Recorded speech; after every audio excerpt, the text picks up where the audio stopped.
Good morning friends, कैसे हैं आप सब। आज हम लोग साइंस सीरीज की आगे की 31 नंबर सीरीज को लेकर हम लोग फिर चल रहे हैं। आज करते हैं साइंस सीरीज की फिर से स्टार्ट। और जितने भी क्वेश्चंस है ये सभी आपको कॉम्पिटिटिव एग्जाम्स के लिए जो साइंस से क्वेश्चंस दिए जाते हैं उसके लिए सबसे इम्पोर्टेंट क्वेश्चंस होंगे। तो चलिए जुड़े रहिए आप लोग आर के mathematics classes Bettiah Rinku sir के साथ। आज की सेशन की करते हैं शुरुआत। पहला क्वेश्चन है हमारे पास, क्वेश्चन एग्जाम में रहते हैं कि उत्तल दर्पण का प्रयोग साइड मिरर के रूप में आप किस मिरर का उपयोग करते हैं। तो मोटर गाड़ी में साइड मिरर के रूप में किसका यूज करते हैं आप लोग, तो उत्तल दर्पण का। तो उत्तल दर्पण का उपयोग मोटर कार के साइड मिरर के रूप में उपयोग होता है। लेंस की क्षमता का मात्रक क्या होता है, तो लेंस की क्षमता का मात्रक डायोप्टर होता है। इंद्रधनुष के बीच का जो रंग होता है वो क्या होता है, तो इंद्रधनुष का बीच का रंग क्या होता है, तो हरा होता है। लाल हरा नीला रंगों को प्राथमिक रंग कहा जाता है। यानी कि एग्जाम में क्वेश्चंस रहेंगे कि प्राथमिक रंग का समूह कौन कौन सा होता है, तो लाल हरा और नीला। लाल हरा नीला रंग को प्राथमिक रंग कहा जाता है। स्पष्ट दृष्टि की न्यूनतम दूरी कितनी होती है, स्पष्ट दृष्टि की न्यूनतम दूरी 25 सेंटीमीटर होती है, 25 सेंटीमीटर होती है। जो इंद्रधनुष बनता है वह सूर्य के ठीक विपरीत दिशा में बनता है। विपरीत दिशा में ही इंद्रधनुष कभी भी बनेगा, वह सूर्य के विपरीत दिशा में ही बनता है। निकट दृष्टि दोष के लिए, निकट दृष्टि दोष के निवारण के लिए किस लेंस का उपयोग करते हैं, तो निकट दृष्टि दोष के लिए इसको मायोपिया कहा जाता है और मायोपिया के लिए औता लेंस का यूज करते हैं। यदि यहीं दूर दृष्टि दोष होता तो उत्तल लेंस का यूज करते। पानी के अंदर हवा का बुलबुला जिसकी सतह उत्तल होती है वह किस लेंस की भांति कार्य करता है, तो पानी के अंदर हवा का बुलबुला अवतल लेंस की भांति कार्य करता है। किस रंग का प्रकीर्णन उसके तरंग दैर्घ्य पर, किसी रंग का प्रकीर्णन उसके तरंग दैर्घ्य पर निर्भर करता है। इसका अर्थ क्या होगा कि अगर प्रकीर्णन ज़्यादा होगा तो तरंग दैर्घ्य कम होता है, जिसका तरंग दैर्घ्य ज़्यादा होता है उसका प्रकीर्णन कम होता है। आपको समझ में आ जाएगा यहाँ से क्वेश्चन कि बैगनी जो रंग होती है उसकी प्रकीर्णन अधिक होती है तो उसका तरंग दैर्घ्य कम होता है। लाल रंग का तरंग दैर्घ्य सबसे अधिक होता है तो उसका प्रकीर्णन कम होता है, अर्थात प्रकीर्णन उसके तरंग दैर्घ्य पर निर्भर करता है। तो लाल रंग का तरंग दैर्घ्य सबसे अधिक तथा बैंगनी रंग का तरंग दैर्घ्य सबसे कम होता है। इस प्रकार एग्जाम में क्वेश्चंस रहते हैं कि लाल रंग का तरंग दैर्घ्य क्या होता है, तो सबसे अधिक होता है और बैंगनी का सबसे कम होता है। अंतरिक्ष से देखने पर आकाश का रंग कैसा दिखाई देता है, तो अंतरिक्ष से देखने पर आकाश का रंग काला दिखाई देता है। काले रंग की वस्तु सभी रंगों को क्या करती है, अवशोषित कर लेती है। यानी काले जो रंग के जो भी वस्तु होगी वो सभी रंगों को क्या करती है, अवशोषित कर लेती है, इसलिए उसको काला ही दिखाई देता है। रंगीन टेलीविज़न में प्राथमिक रंग कौन कौन से होते हैं, जो कलर टेलीविजन्स होते हैं उसमें प्राथमिक रंग कौन कौन से होते हैं, तो लाल हरा और नीला। लाल हरा नीला को प्राथमिक रंग भी कहा जाता है।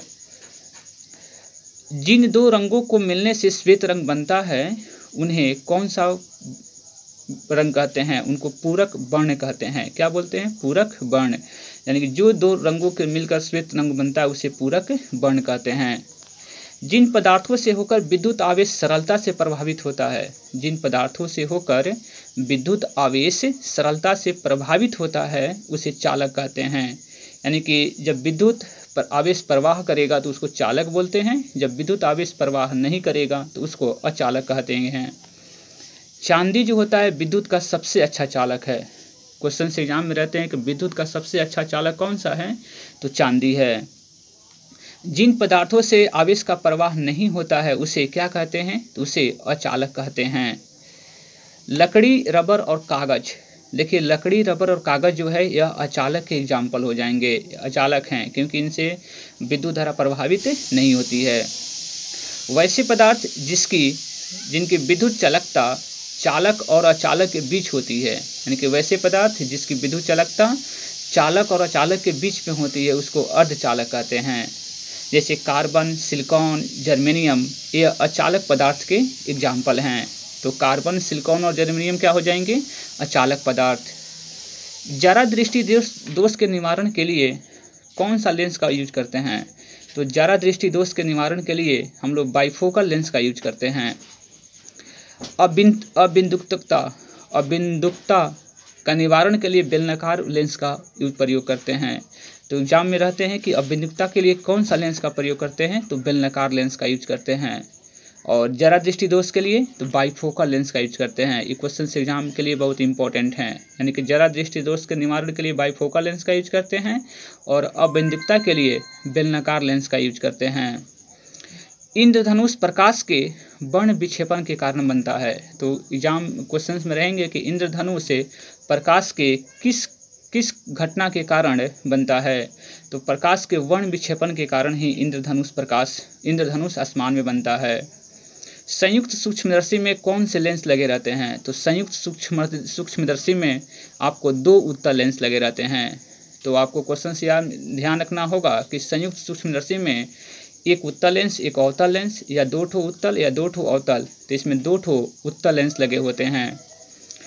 नेत्रदान में आप नेत्र का कौन सा पार्ट दान किया जाता है? तो नेत्रदान जब भी हम लोग करते हैं तो उसमें कार्निया होता है, एक भाग होता है, उसको हम लोग दान में दिया जाता है। यानी कि जब भी नेत्रदान अगर करेंगे तो हम लोग को कार्निया ट्रांसफर होती है।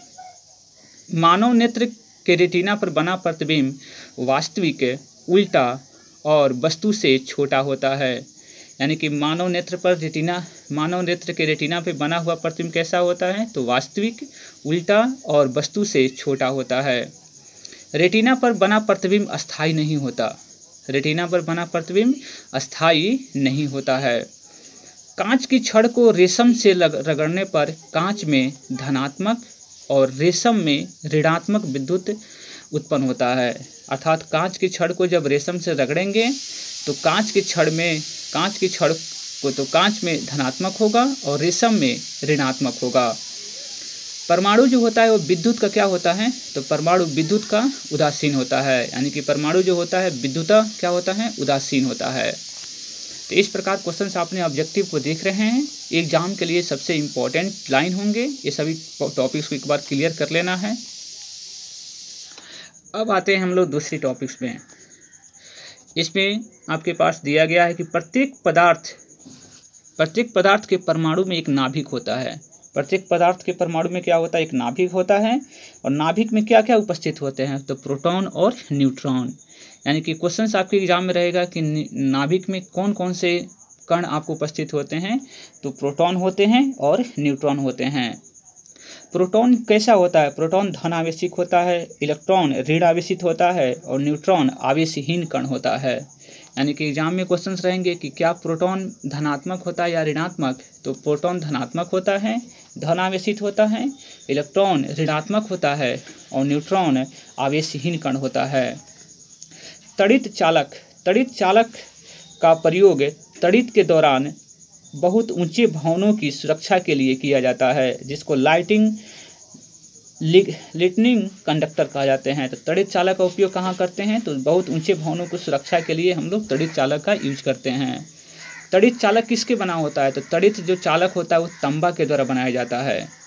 तो एग्जाम में क्वेश्चंस रहेंगे कि तड़ित चालक किसके बना होता है? तो तड़ित चालक तांबा के द्वारा बनाया जाता है।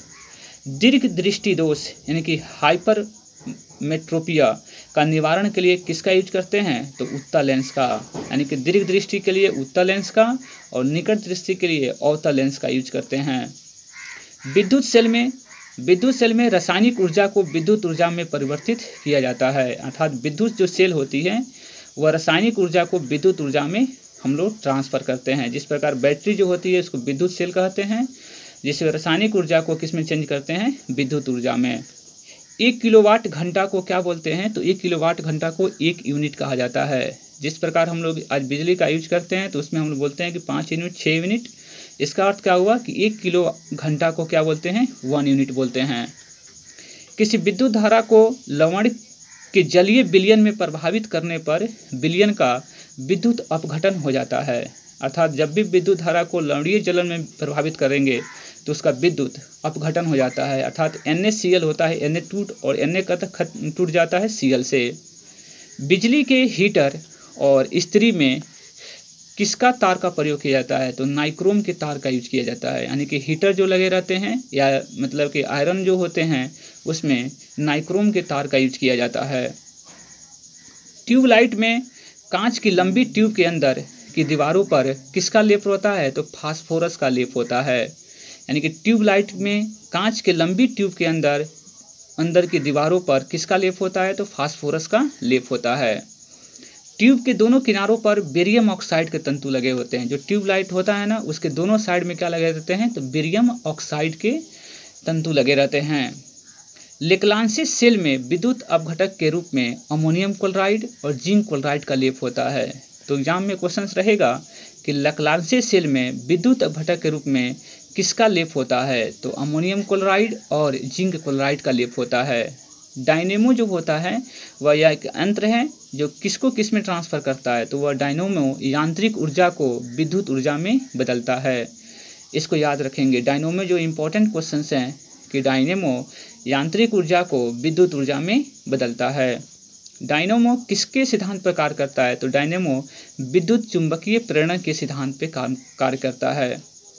विद्युत जो मोटर होता है वह विद्युत ऊर्जा को यांत्रिक ऊर्जा में चेंज करता है। यानी कि विद्युत ऊर्जा को यांत्रिक ऊर्जा में विद्युत मोटर और यांत्रिक ऊर्जा को विद्युत ऊर्जा में आपको डायनेमो। तो ये दो क्वेश्चंस आपको कवर कर लेना होगा। सस्ता फ्यूज तार होता है, जो फ्यूज का तार जो बना रहता है वह किसका मिश्र धातु होता है। जो फ्यूज तार बने होते हैं ना, जो हम लोग को इलेक्ट्रिक में यूज किया जाता है, तो तांबा, टीन और सीसा, तांबा, टीन और सीसा का मिश्र धातु होता है। फ्यूज का जो तार बनता है वो तांबा, टीन और सीसा का मिश्र धातु से बना होता है। विद्युत बल्ब का आविष्कार किसने किया था, तो विद्युत बल्ब का आविष्कार थॉमस अल्वा एडिसन ने किया था। चुंबक को स्वतंत्रता पूर्वक लटकाने पर वह सदैव किस दिशा में की ओर रुकती है, तो उत्तर और दक्षिण दिशा की ओर रुकती है। चुंबकों के समान ध्रुवों के बीच में जब समान ध्रुव रहेगा तो विकर्षण और असमान ध्रुव रहेगा तो आकर्षण। यानी कि नेगेटिव पॉजिटिव रहेगा तो आकर्षण करेगा और पॉजिटिव रहेगा तो विकर्षण करेगा। अर्थात समान जब ध्रुव रहेगा तो विकर्षण होगा और असमान ध्रुव रहेगा तो आकर्षण होगा। चुंबक के हथौड़े से पीटने या गर्म करने पर लाल बना देने पर उसका चुंबकत्व खत्म हो जाता है। कोई भी चुंबक हो जब उसको हम लोग पीटेंगे या गर्म करेंगे तो उसका जो चुंबकत्व होने की जो गुण होती है वो क्या होती है, खत्म हो जाती है। पृथ्वी के ध्रुवों पर नमन कोण का मान कितना होता है, 90 डिग्री। देखिए ध्रुव है ना, तो 90 डिग्री। ध्रुवों पर नमन कोण का मान कितना होता है, 90 डिग्री। और विषुवत रेखा पर नमन कोण का मान 0 डिग्री होता है। तो ध्रुवों पर आपको छोटा है तो बड़ा होगा, बड़ा है तो छोटा होगा, इसलिए 90 डिग्री और 0 डिग्री में कन्फ्यूजन्स बनी रहती है। तो ध्रुवों का नमन कोण कितना होता है, 90 डिग्री और विषुवत रेखा पर 0 डिग्री।